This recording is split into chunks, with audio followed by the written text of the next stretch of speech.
Olá, boa tarde a você onde quer que você esteja, ouvindo aí a programação do Facebook, a live do Albergue Nosso Lar. Nós hoje estamos com um convidado, não é, o Cláudio Macedo, que coincidentemente tem a mesma assinatura que eu, mas acho que não há parentesco, não é, Cláudio? Só Mas, espiritual. assim, é só espiritual. Então, assim, nossa palestra de hoje será As Três Revelações, e Cláudio, de Vitória da Conquista, como ele nos passou a sua biografia, ele é funcionário público, graduado em História, pós em Gestão e Desenvolvimento de Seres Humanos, membro-diretor do Centro Espírita Pena Branca, nossa Casa da Prece, em Vitória da Conquista, facilitador do curso sobre a mediunidade ao longo do tempo e o passe espírita, dentre outros. Então, Cláudio, antes de você começar a sua palestra, primeiramente, né, boa tarde a você, seja bem-vindo à nossa casa. Muito obrigado, Lindenberg. Boa tarde. Boa tarde aos nossos confrades, internautas, conectados pelas mídias sociais. Que Jesus nos abençoe, esteja conosco e que as vibrações mais sinceras possam, nesse instante, chegar a todos aqueles que estão conectados conosco. É isso aí. Bom, antes da sua palestra, nós vamos fazer uma prece, né? Fechar os nossos olhos, agradecer a Deus a oportunidade do trabalho, a oportunidade de servir, e que possamos, cada um, Senhor, de acordo o aprendizado nas nossas 24 horas, que possamos lembrar sempre do próximo, aprimorando-se e ajudando sempre o próximo, para que a gente possa partir deste para o mundo melhor, com a carga menos pesada. E assim a gente pede proteção a todos que estão sofrendo com a Covid-19, né, os familiares que perderam, entre aspas, os seus filhos, maridos, esposas, avós, irmãos, que Jesus acompanhe todo esse processo desse povo. A gente sabe que não cai uma folha sem a permissão divina. Se isso está acontecendo no mundo, é porque nós precisamos de estar passando por isso. Que a gente ore com muita fé para que os cientistas possam encontrar a solução para esta pandemia. E que a espiritualidade amiga acompanhe todos nós, tenha misericórdia de todos nós, e com certeza passaremos dessa e nos sentiremos mais aliviados, e outras pessoas, porque estamos atualmente em casa, convivendo mais tempo com a família. Talvez isso seja um despertar melhor ainda. E que Jesus nos proteja, que a nossa palestra seja muito edificante, que nos traga novos conhecimentos, maiores transformações, e que o nosso palestrante seja muito iluminado na tarde de hoje. E que assim seja. Que assim seja. E aí, Cláudio, Prezados, vamos lá. que a espiritualidade Pode ir possa. coordenando. Pode ir Certo, coordenando aí. que a espiritualidade possa lhe acompanhar. Uma ótima palestra para você. Ok, Lembrando que no finalzinho, se alguém tiver alguma dúvida, se eles perguntarem, eu vou postar aqui na tela. Tá certo? ok. Tudo bem, então. Certo, Então, vamos então. iniciar. Vamos refletir com os nossos confrades acerca das três revelações, tema que foi abordado por Allan Kardec no capítulo 1 do Evangelho segundo o Espiritismo, mas também foi abordado pelo Espírito Emmanuel nas obras Emmanuel, no O Consolador e dentre tantas outras obras por diversos autores. Saudamos os nossos confrades pelo tema da Sociedade Espírita Allan Kardec, o Albergue Nosso Lar, na cidade de Guanabi e região, bem como aos demais confrades em Vitória da Conquista e região que estejam prestigiando o evento. Parabenizar a Lindenberg e os confrades que, usando todos os recursos, estão de boa fé divulgando o evangelho por todos os meios, conforme orientado por Jesus. Falar de três revelações seria importante entendermos o que seja a revelação. Revelação vem do termo latim revelare. Então, no sentido literal, revelar quer dizer sair sob o véu. E no sentido figurado, descobrir ou dar a conhecer alguma coisa que estava oculta. No sentido religioso, do ponto de vista da fé, revelar quer dizer trazer as coisas espirituais que estavam ocultas ao homem. E a partir da inteligência, a partir do raciocínio, da lógica, até mesmo da lógica intuitiva, começar a ter conhecimento daquilo que estava oculto para as criaturas. Allan Kardec também se preocupou em trazer uma definição acerca do que seja a revelação. Mas, se nós buscarmos Aurélio Buarque no dicionário, vamos encontrar que a definição para o dicionarista é que, entre os cristãos, a ação divina revelar comunica aos homens os desígnios e as verdades que este Deus envolve. Então, o dicionarista também traz para a nossa reflexão que revelar significa trazer aquilo que estava oculto aos olhos humanos. E Allan Kardec vai dizer que significa literalmente sair sob o véu, apresentado na A Gênese no capítulo 2. Figuradamente, seria descobrir ou dar a conhecer uma coisa secreta ou aquilo que estava oculto. Ainda é o codificador, no capítulo 2, que, falando em revelação, ou seja, do ponto de vista de revelar, trazer à vista, dar conhecimento de todas as ciências que nos fazem conhecer os mistérios da natureza, mistérios no sentido daquilo que até então não era compreensível, como de fato as revelações espirituais ou aquilo que nós chamamos de revelação, ainda em determinados momentos da humanidade é preciso amadurecimento para compreensão.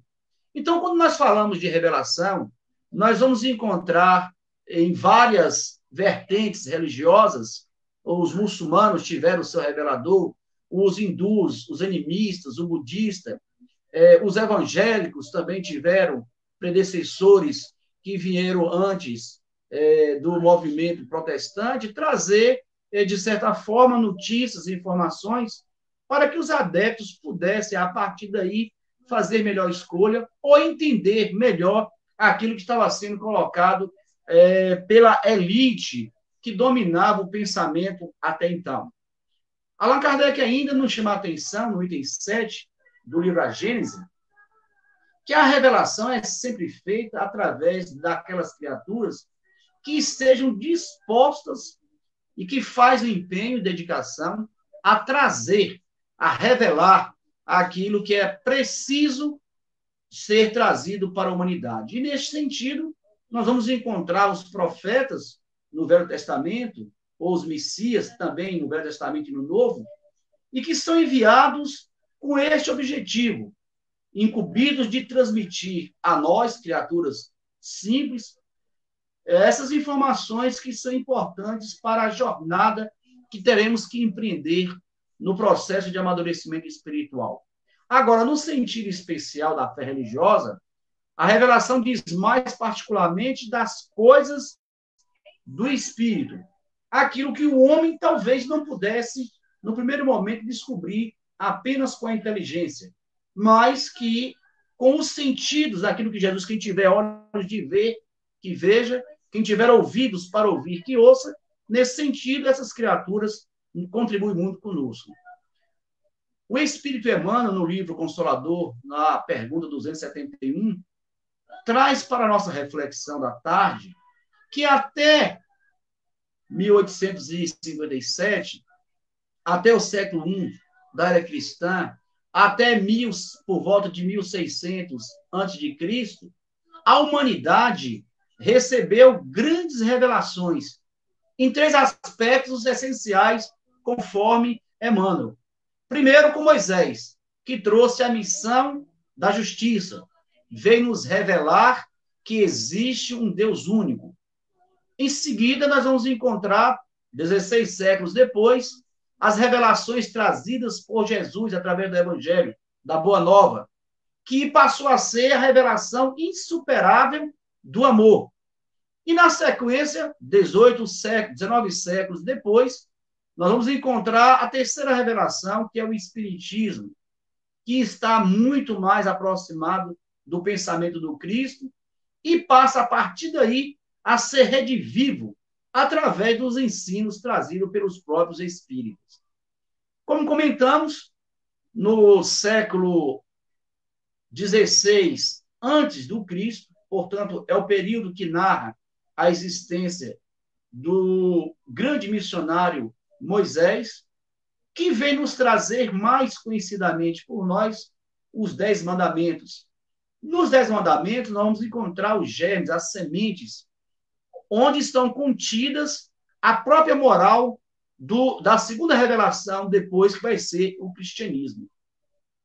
E os 10 mandamentos deixaram claramente para a humanidade uma obra que deveria iluminar toda a humanidade a partir de então.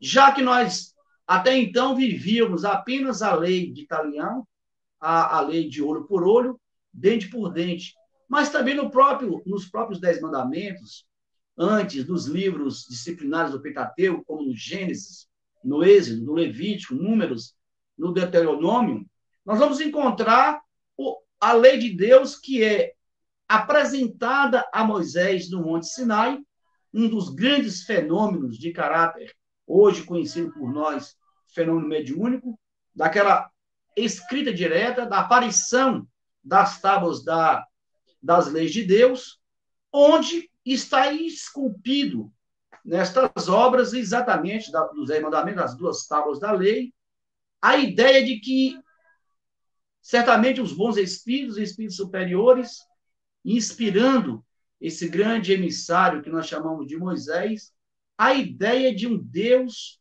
único. O Deus, para aqueles mais afeitos ao Velho Testamento, eu sou o Senhor vosso Deus que vos tirei do Egito, da casa da servidão. Portanto, a partir de então, aquele povo que passou a caminhar pelo deserto em busca de uma terra que fosse mais propícia ao desenvolvimento da sociedade a partir de então, a sociedade hebraica, a terra prometida, onde seria se implantar os eleitos do Senhor. A partir de então, sairíamos de uma conduta politeísta, onde se adorava muitos deuses, como a cultura egípcia, para se implantar a ideia de um Deus único. No segundo mandamento, muito oportuno, é sempre oportuno, as casas espíritas, nós outros, relembrarmos os 10 mandamentos da lei. Conforme diz Emmanuel, aí está o germe na sequência para a implantação depois do Evangelho de Jesus. Porque os 10 mandamentos têm tudo a ver com cuidar com o outro. Já é um ensaio para a segunda mensagem posterior do não faça ao outro o que não deseja que seja feito a si.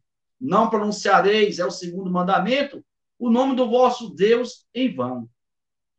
Tem um terceiro mandamento que pode ser algo a ver com o desejo de que o indivíduo não vivesse apenas para trabalhar para a coisa material, mas que ele pudesse dedicar um dia da semana às coisas do Espírito. Lembrai-vos, então, de santificar o dia de sábado, dedicando, portanto, às liturgias religiosas, à prática da adoração a Deus. No quarto mandamento, vamos ter um outro mandamento que continua sendo atualizadíssimo.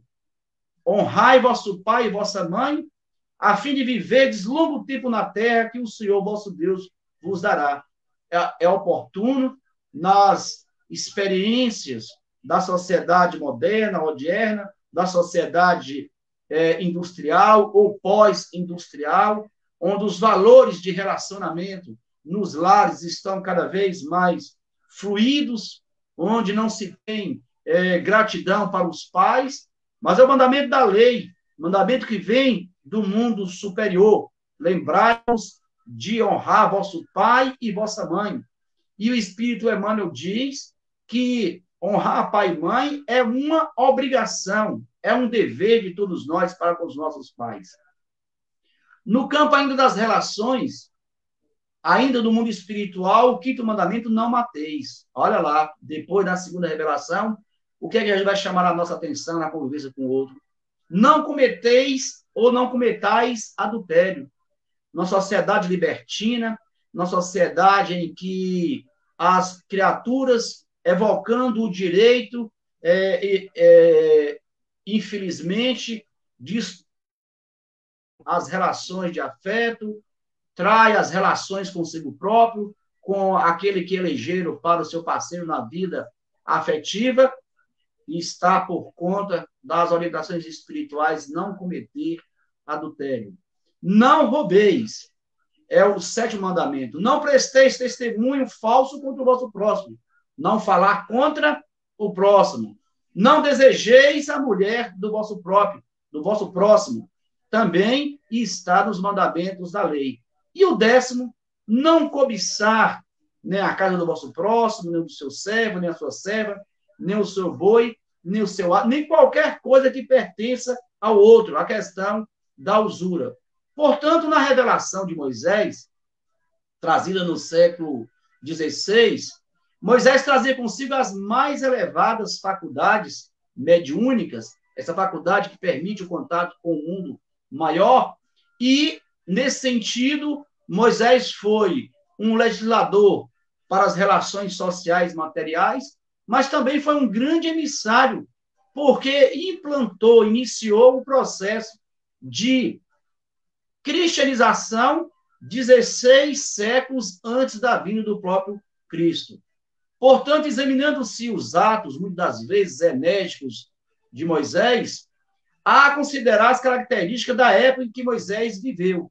Aquele povo era um povo com muitas dificuldades de entender as coisas do campo espiritual. Estavam ainda muito mais preocupados com as coisas imediatas da satisfação da sobrevivência material. Após 16 séculos da vinda de Moisés, outros emissários também estiveram presentes no planeta.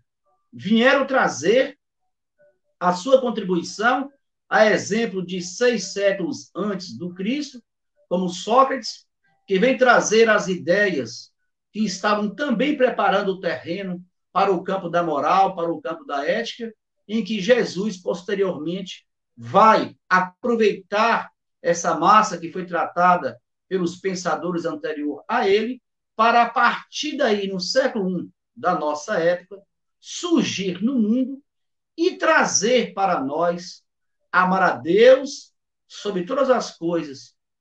Não vim destruir a lei, não vim alterar um único jota da lei. Então, Jesus vem amar a Deus sobre todas as coisas e insere, não apenas porque Jesus pronunciava essa expressão, é porque até a época de Jesus, os judeus, os fariseus, os sacerdotes, eles viviam discutindo as 632 normas de conduta do livro sagrado dos judeus, do Torá, e eles já haviam estudado que poderia reduzir esses 632 ensinamentos em 10, que foram os próprios mandamentos de Moisés. E porque era necessário transmitir essa mensagem para o povo, eles próprios já discutiam essa questão de amar a Deus sobre todas as coisas, e também já era um ensaio entre as lideranças religiosas da necessidade de também se amar ao próximo. Por isso, Jesus repetia sempre que não vinha destruir a lei, mas antes vinha dar-lhe cumprimento. E Jesus, então, vem superar uma cultura de olho por olho e de dente por dente, quando apresenta o único caminho para se chegar aos reinos superiores da espiritualidade, que era amar a Deus sobre todas as coisas e amar ao próximo como a si mesmo. Nesse sentido, Jesus traz a revolução de que não era apenas um processo de transformação político e social naquele momento, mas principalmente era uma revolução psico-espiritual. Por quê? Porque até a época de Jesus, as lideranças religiosas, eles também amavam, mas eles amavam aqueles que estavam mais próximos a eles. Era a família, eram poucos amigos, eram os membros das sinagogas, eram os membros do templo. E Jesus, então, apresenta como o Messias que eles não conseguiam compreender a proposta de amar também a família, amar também os amigos, amar também os membros dos templos. Mas este amor precisava também ser estendido ao próximo. Daí Jesus vai contar as parábolas. Dentre as parábolas que eram apresentadas, a mais conhecida nesse sentido, embora as outras também sejam com este objetivo, mas nós vamos encontrar aquele que estava caído. E vai aparecer alguém no meio do caminho para socorrer alguém que estava caído, mas que era estranho. Não era comum que as pessoas caídas fossem atendidas, fossem socorridas. Principalmente alguém que estava entre a estrada de Damasco e a estrada de Jerusalém. Damasco não, esqueci o nome aqui, passou batido, daqui a pouco eu me lembro. Então, aquele que vai prestar o socorro a quem estava caído, ele estava no caminho, ele não era amigo daquele caído, mas o samaritano que foi apresentado na parábola, ele foi quem prestou o socorro, porque o levita e o sacerdote não se importaram pelo caído. E o samaritano é importante na narrativa de Jesus, porque o samaritano ele era inimigo político e religioso dos judeus, de quem vivia naquela região. Daí, portanto, Jesus, então, vai perguntar para o doutor da lei, quem te pareceu mais próximo? E ele foi obrigado, então, a dizer o samaritano. Esta é uma revolução que é do ponto de vista psíquico, comportamental. Perdoar os inimigos é algo que é um desafio em todos os dias, inclusive nos dias atuais. Mas Jesus apresentou o perdão para os inimigos quando, na noite em que foi preso, o soldado chega e prende Jesus naquele momento. E Jesus pergunta, mas por acaso eu sou malfeitor? Por que não me prendestes durante o dia? Naquele instante, irritado, Pedro saca da bainha a espada e fere o soldado.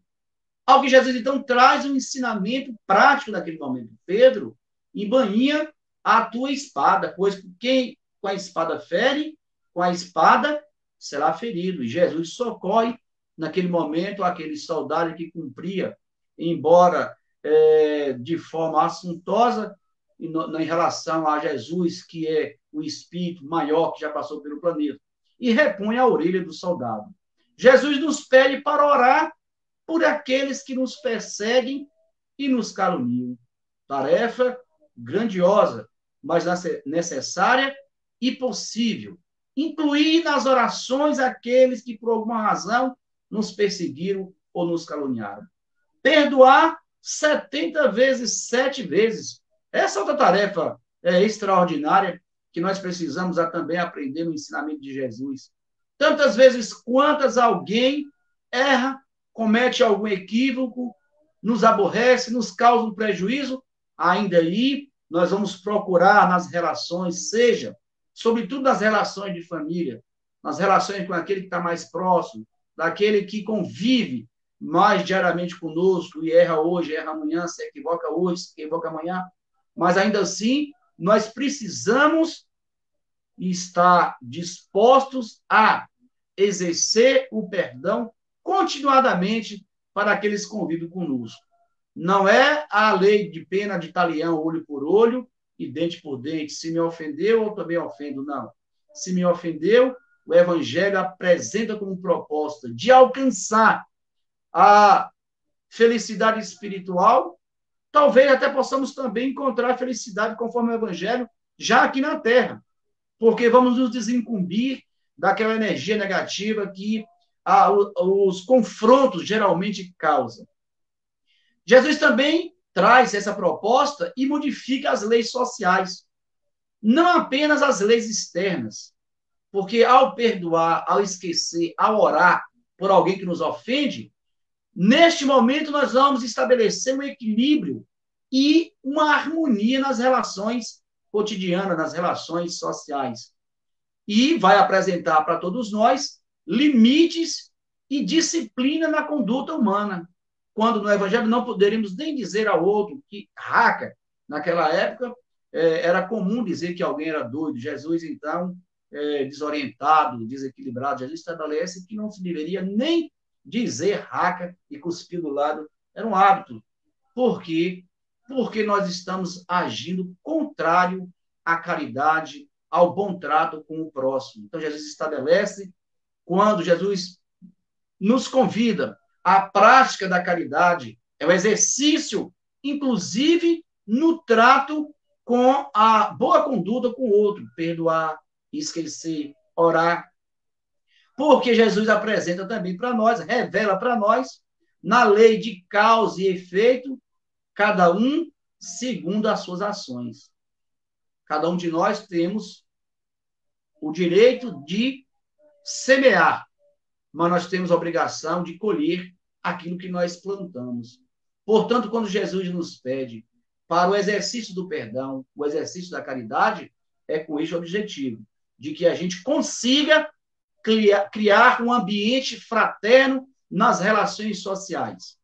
Dai a César o que for de César e a Deus o que for de Deus. Foi proposto ao Cristo como uma armadilha, na tentativa de se estabelecer para o Cristo um desconforto entre as normas políticas e o pensamento fraterno e amoroso de Jesus. E apresentar, então, para Jesus o que é que se deve fazer em relação ao imposto que é cobrado. É justo? Está correto? Jesus, conhecendo a intenção naquele momento, pede para que seja mostrado a ele aquela moeda. De quem essa esfinge? É de César. E entra para a história da cristandade, para nós outros, a célebre frase de Jesus: dai a César, dai ao mundo material o que é do mundo material, mas dai a Deus o que é de Deus, o que é das coisas do Espírito. Das coisas materiais é exatamente cumprir com as obrigações que nos são apresentadas. Inclusive, embora é desconfortável para uma grande parte de nós, pagar imposto. Que, embora não queiramos, mas se não fosse as normas que nos são impostas para contribuir com o Estado, como é que nós poderíamos ter do Estado contrapartida dos serviços públicos? Se esses recursos são desviados, o problema são daqueles que não estão correspondendo à confiança a eles depositada. Eles responderão nesta vida e certamente continuarão respondendo nas vidas posteriores, sobretudo no mundo espiritual. A Deus é a mensagem do Evangelho. Em todo instante, tolerância, paciência, compreensão, amor, afetividade. Portanto, quando as leis do Cristo falam de harmonizar as relações exteriores, as relações sociais, também traz para nós outros essas relações que nos conformam psicologicamente. E vai continuar estabelecendo para nós outros a harmonia na convivência consigo mesmo. Como é que nós podemos estar em harmonia consigo mesmo? Nas relações com os outros, com as dificuldades, com os limites dos outros, com aqueles que são oportunidades de desenvolver paciência, compreensão, perdão. Quem estiver sem nenhum pecado, sem nenhum erro, atire a primeira pedra. Quantas vezes é necessário na vida pararmos e relembrar o Evangelho de Jesus neste conforto psicológico ao lidar com o outro? Quem tiver sem nenhum erro, que atire a primeira pedra. E quantos de nós seríamos capazes, de fato, de atirar alguma pedra se nós, com a sã consciência, conseguirmos observar que somos criaturas viajantes do tempo e que, portanto, como filho pródigo, Deus está continuadamente nos perdoando, nos dando oportunidade de recomeçar a trajetória. O espírito André Luiz, na obra Evolução em Dois Mundos, traz interessante reflexão para nossa meditação na tarde de hoje. Com Jesus, diz André Luiz, como sistema educativo, a religião alcança eminências inimaginável. Não são nem templos de pedras e nem rituais, nem hierarquias efêmeras, nem um avanço ao poder humano. O mestre, diz André Luiz, desaferrolha as arcas do conhecimento enobrecido e distribui os tesouros. Aí está a segunda revelação. Aqueles conhecimentos que estavam na posse dos iniciados, daqueles que eram as lideranças religiosas, ou dos chamados doutores da lei, eles sabiam tudo aquilo que Jesus ensinava. Mas aquilo não estava nem na prática para eles mesmos e nem era facilitado ao povo esse aprendizado. Jesus, portanto, vem conviver com as pessoas simples e humildes e vem desaforrelhar as arcas do conhecimento, abrir todo o conhecimento que existia para que todos pudessem aprender. Daí porque nós meditamos Jesus sendo governador planetário. E aí Jesus, então, se estabelece como sou caminho, verdade e vida. Quem quiser ir ao Pai nesse planeta, obrigatoriamente terá que marchar à sombra dos ensinamentos ou à luz dos ensinamentos do Mestre, aprendendo sobre tudo e vivenciando o amor através da gratidão a Deus, o amor às criaturas de Deus, que são aqueles que são colocados em nossa vida para testar, para nos aperfeiçoar, para nos ajudar a ser criaturas melhores. Então, necessitando falar de mais coisas, mas que estavam ainda na limitação cultural, na limitação psicológica daquele momento, até mesmo na limitação científica, na limitação política das relações, que eram muito tensas entre os judeus e os romanos, Jesus vai relatar no capítulo 5 de Mateus, versículo 17 e 18. Não penseis que eu vim destruir a lei ou os profetas. Não. Não vim destruir, mas cumpri-los. Porquanto em verdade vos digo que o céu e a terra não passarão sem que tudo que se acha na lei esteja perfeitamente cumprido. E nesse sentido ele vai dizer ainda que se nós amamos o seu ensinamento, se nós amamos a mensagem do Cristo, o Cristo nos enviaria um outro Espírito Consolador que ficaria conosco. E esse Espírito Consolador, de fato, foi apresentado a nós em meados do século XIX por cerca de 1857, quando Allan Kardec, o grande emissário de Jesus, foi enviado à Terra para que pudesse nos ajudar a continuar compreendendo a mensagem do Cristo. Quem foi o Cristo na segunda revelação? Kardec perguntou aos Espíritos na questão 625 de um livro dos Espíritos. Qual é o tipo mais perfeito que Deus tem oferecido ao homem para lhe servir de guia e modelo? E os Espíritos apenas responderam, foi Jesus. Allan Kardec faz o comentário na sequência, quando ele diz, Jesus foi o ser mais perfeito, o Espírito mais perfeito que passou pela Terra. Está apresentado na questão 625 do Livro dos Espíritos. Por isso mesmo fica muito mais compreensível quando João 14,6 relatou, eu sou o caminho, a verdade e a vida, e ninguém vai ao Pai senão por meio de mim. E Jesus, então, ainda sintonizado com as propostas de ordem superior e da condução do planeta Terra, relatou, portanto, em João, no capítulo 14, versículos 15 a 17, essa promessa que vai se cumprir exatamente na terceira revelação. Terceira revelação significa que, a partir de agora, um novo momento na história da humanidade vai se iniciar. Novas informações vão chegar. Não apenas com Allan Kardec, porque outros emissários também ajudaram, contribuíram a esse grande missionário do Senhor a executar a tarefa de trazer para a humanidade, como exemplo dos espíritos que se manifestaram por toda a parte no planeta. Nós temos na França o codificador que ali residia como organizador da obra basilar.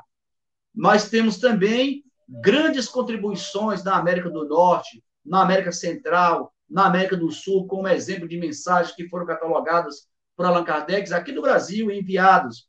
Nós temos nos países orientais, nós temos na Oceania. O foco central da construção cultural ficou, de fato, na Europa.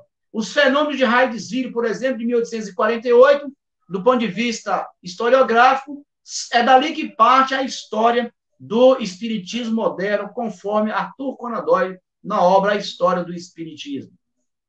Na obra O Céu e o Inferno, no capítulo 1, item 14, uma reflexão de Allan Kardec para a nossa meditação da tarde, falando da contribuição que o Espiritismo vai trazer e tem trazido para a humanidade. A contribuição que a doutrina traz para nós outros adeptos dessa doutrina que está cada dia mais revelando coisas novas para nós. Então, para nós espíritas, o espírita não deve se limitar apenas a crer, porque compreende. E compreende porque raciocina.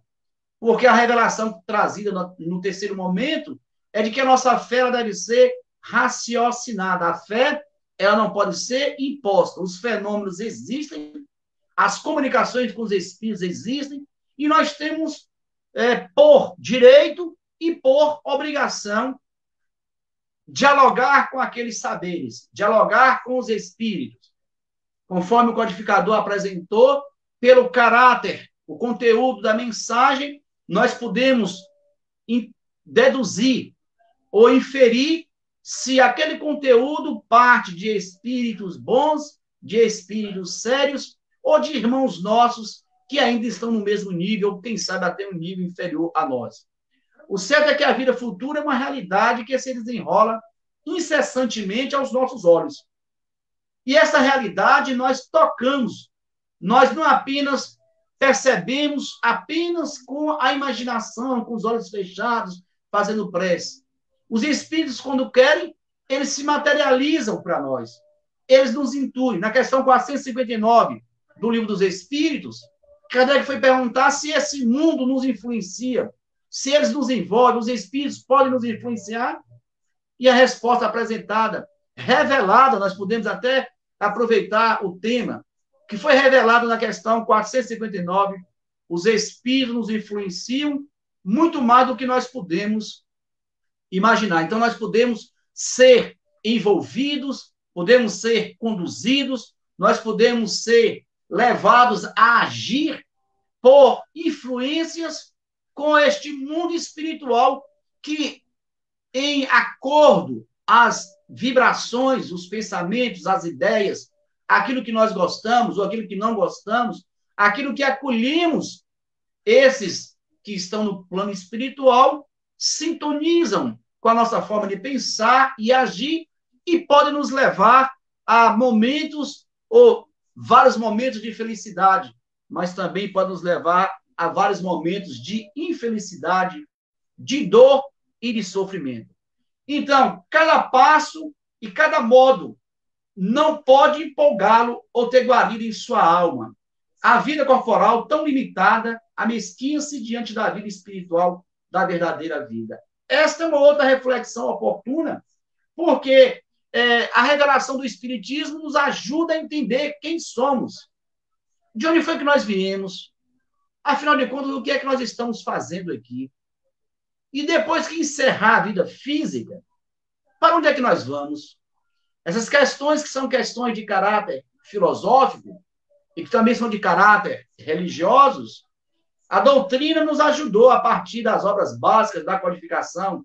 O primeiro livro, o Livro dos Espíritos, o segundo livro, o Livro dos Médiuns, o terceiro livro, o Evangelho segundo o Espiritismo, o quarto livro é O Céu e o Inferno, o quinto livro é o livro A Gênese, e as demais obras, como a Revista Espírita. Allan Kardec, dialogando com os espíritos, ouviu dos próprios espíritos que estavam na dimensão do espírito. Quem somos? Somos espíritos reencarnados. Somos espíritos estando no corpo, vivendo uma nova experiência física.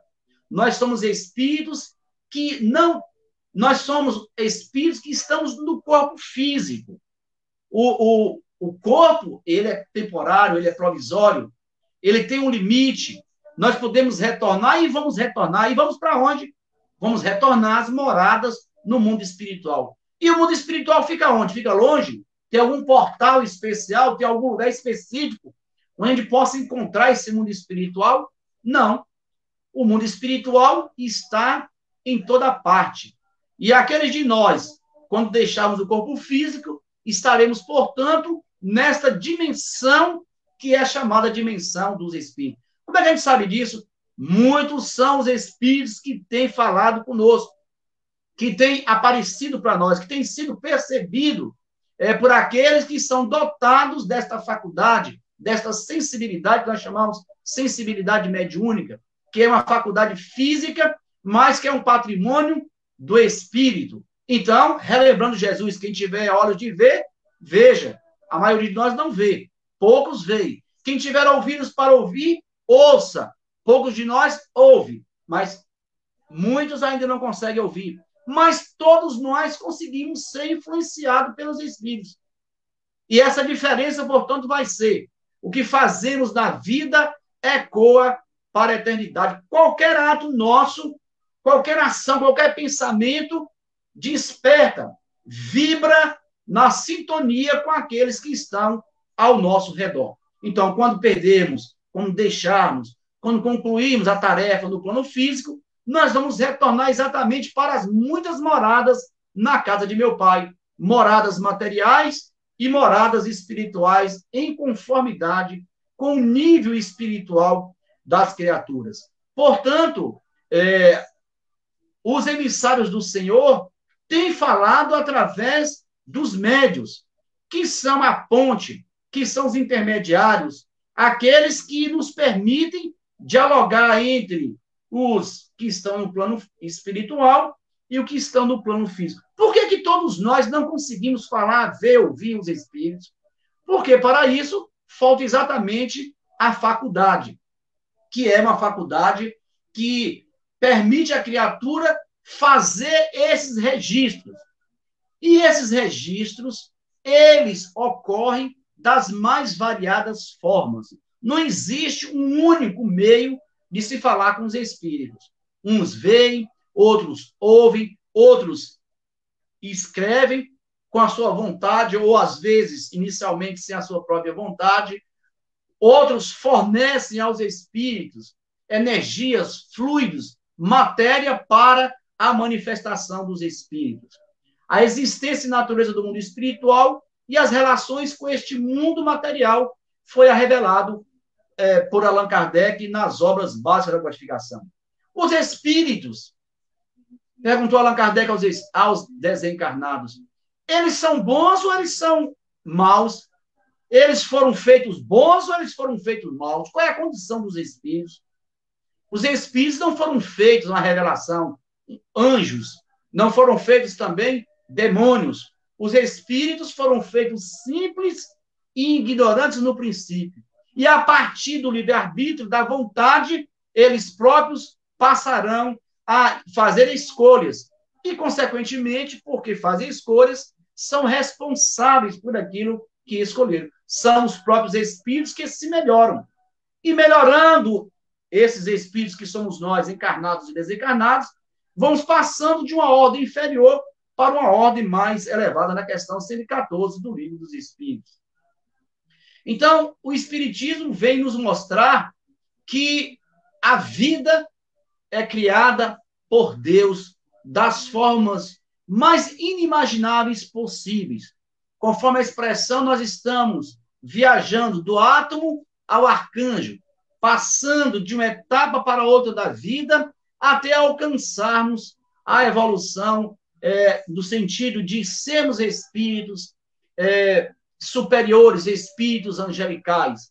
E essa conquista, ela será feita, e ela é feita através dos milênios na imensidão do tempo.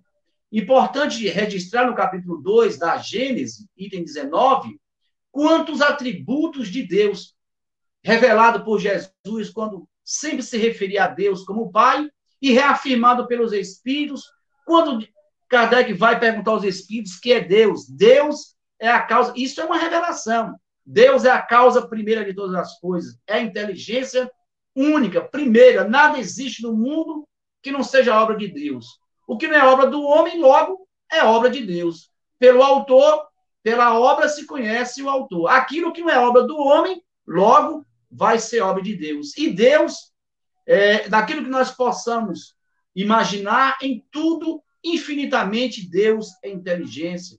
Deus é soberano. Deus é bom. Deus é imutável. Deus é onipotente. Deus é justo.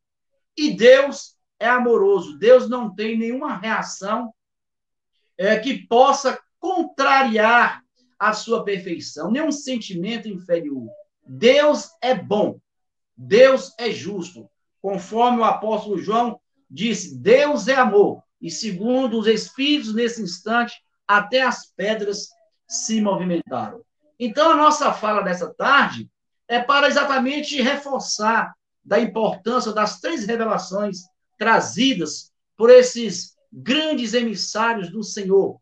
No caso de Moisés, conforme foi apresentado pelo Espírito Emmanuel, a lei mosaica foi a precursora direta do Evangelho de Jesus, traduzido na própria obra, cujo título também é Emmanuel. Na mensagem de Moisés já estava ali o germe do Evangelho. Os 10 mandamentos é exatamente uma abertura que Jesus vai encontrar nas próprias leis mosaicas para reafirmar a necessidade de amar o próximo da mesma forma que deseja ser amado. Na segunda revelação, que é a revelação da expressão amorosa do Cristo em nosso meio, marcando a história da humanidade. A partir daí, nós temos um novo caminho. Estamos ensaiando a sociedade que vai sair de provas e expiações para a sociedade de regeneração, onde a característica é a vivência plena do Evangelho de Jesus. E na doutrina espírita, nós vamos encontrar a prova incontestável da imortalidade nossa enquanto criaturas que estamos temporariamente no corpo físico. A literatura, a arte, o cinema têm dado grandes contribuições acerca desta realidade transcendente que é a nossa natureza espiritual, fazendo referência aos filmes últimos espíritas, como os filmes de Chico Xavier, As Mães de Chico, o Livro dos Espíritos, o filme de Bezerra de Menezes, o Diário de um Expositor. Nós vamos encontrar na literatura estrangeira, americana ou inglesa, O Sexto Sentido, Os Outros. Vamos encontrar agora, saiu por último agora, a obra de Divaldo Franco, relatando desta relação que vem exatamente nos propiciar ser criaturas melhores. A doutrina consoladora da sobrevivência e da comunicação entre os habitantes da Terra e da relação com o plano espiritual. A compreensão da vida futura. À medida que nós vamos entendendo essa dinâmica, esta realidade, nós vamos sendo chamados e convencidos de que temos que ser criaturas melhores.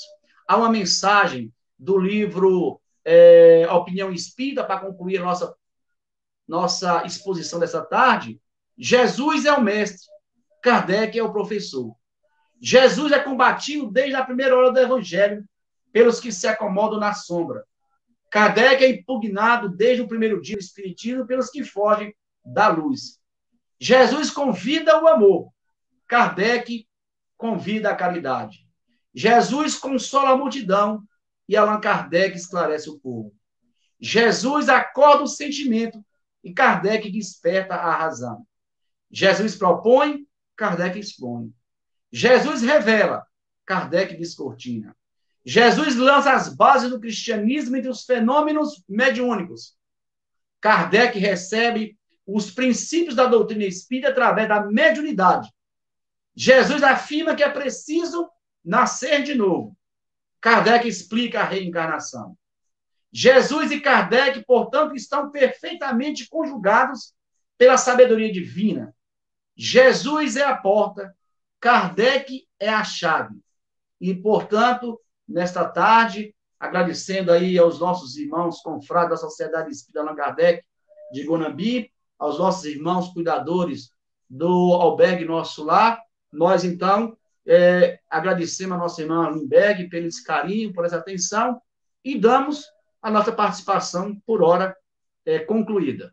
Muita paz a todos, Jesus abençoe, ilumine, Jesus esteja nos lares de todos os nossos irmãos, os nossos confrades da cidade de Guanambi, saúde e paz. E aos internautas que participaram conosco, nossas vibrações de muito amor, de muito carinho, e muito obrigado pela atenção e paciência de nos ouvir nesse instante.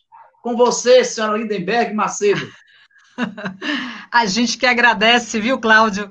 A gente que agradece aí a oportunidade de ouvir você, palestra assim maravilhosa, certo? E futuramente, mais uma vez, será convidado, pode ter certeza disso. Estamos à disposição. Muito obrigado pelo seu carinho. Então, a gente agradece a oportunidade de lhe ouvir e ainda lhe perturbando, eu queria pedir a você que encerrasse com a prece final. Muito bem.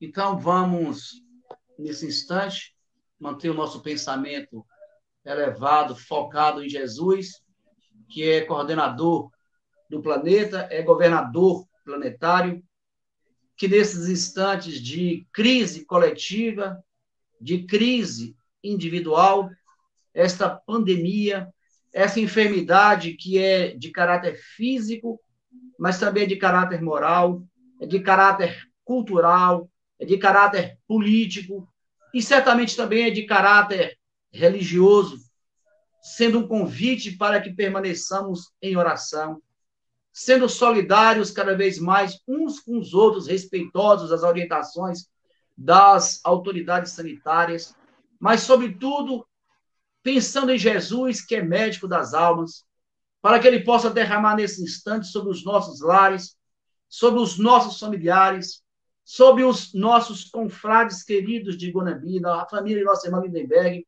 esse trabalho carinhoso de divulgar o evangelho por todos os meios, possa defender, possa proteger, possa envolver os lares dos nossos irmãos internautas, envolver todos aqueles profissionais no Brasil e no mundo que estão no enfrentamento da luta em favor daqueles que foram atingidos. Aos nossos guias espirituais enviados de Jesus. Senhor Jesus, nós vos rogamos com humildade, derrame sobre nós a vossa misericordiosa proteção. Derrame sobre os governantes de todos os municípios do estado da Bahia, do nosso país, de todos os mundos, sabedoria, para que eles possam ser instrumentos ativos do bem, sempre com bem, para o bem e no bem. Que Deus seja louvado e muita paz a todos, e muito obrigado pelo carinho e pela atenção. Que assim seja. Que assim seja.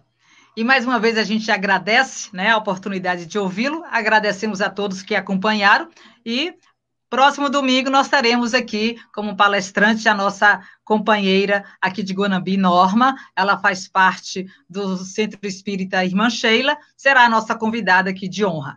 Cláudio, mais uma vez, muito obrigada, até a próxima, beijo no coração e até lá. Carinhosa Irmã Macedo. Muita paz. Até a próxima. Muita paz. Tchau. Obrigado, irmã. Muita paz.